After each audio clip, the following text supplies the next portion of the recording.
Welcome to channel Maths for Graduates.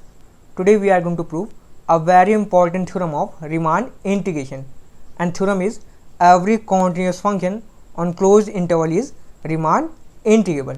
Okay, so let's start.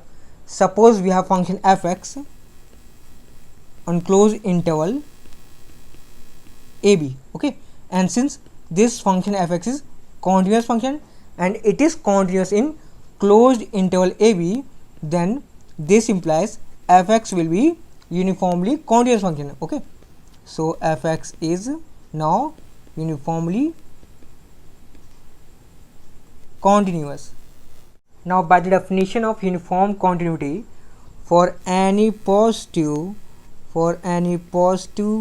epsilon, you will have delta such that modulus of fx1 minus fx2 less than this epsilon, and provided mod of x1 minus x2 less than this delta. Okay, and here x1 x2 belongs to this interval ab. Okay, now with the help of this information we have to show that fx is Riemann integrable. Okay, and from the necessary and sufficient condition of Riemann integrability, to prove fx is Riemann integral, we must have to show that UPF minus LPF, UPF is upper Riemann sum minus LPF is lower Riemann sum, and it must be less than some positive value.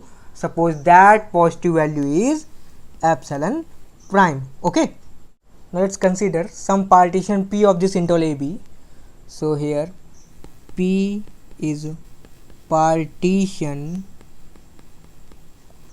of interval AB such that its norm is less than delta.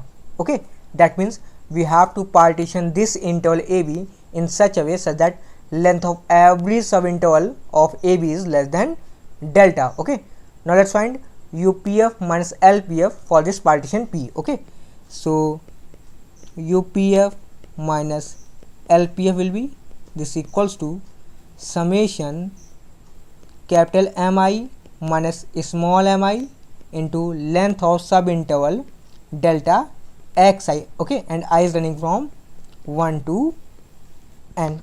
Okay, now in any ith subinterval xi minus 1, this will be less than delta. Why so? Because norm of partition P is less than delta. Okay, and since fx is uniformly continuous, okay, so by the definition of uniformly continuity, I can say f of xi minus f of xi minus 1, this will be less than epsilon. Okay, and we know that capital Mi is supremum of function fx in this ith subinterval and small mi is infimum of function in this interval. Okay, so it is obvious that fxi and f of xi minus 1, this will lie between small mi and capital Mi. Okay, and from the property of inequality, I can say capital Mi minus small mi, this will be less than modulus of fxi minus f of xi minus 1. Okay, and from this equation I can say this value will be less than epsilon. Okay, so on replacing this value with epsilon, we have modulus of mi minus small mi, this will be less than epsilon. Okay, now putting this value into this equation, when you replace this value with bigger value epsilon, then LHS will be less and RHS will be greater. Okay, so on replacing we have UPF minus LPF, it will be less than sigma epsilon del xi, and I is running from 1 to n. Okay, now taking this epsilon outside this summation sign.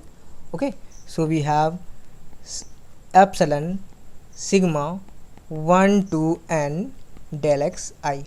Okay, and we know that total length of subinterval will be b minus a.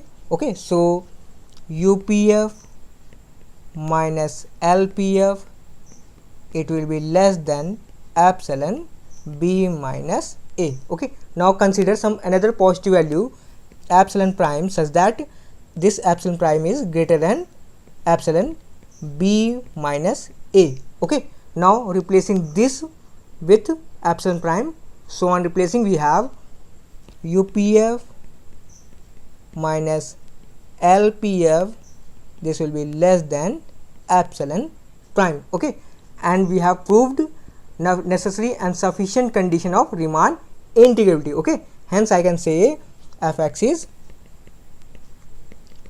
Riemann integrable.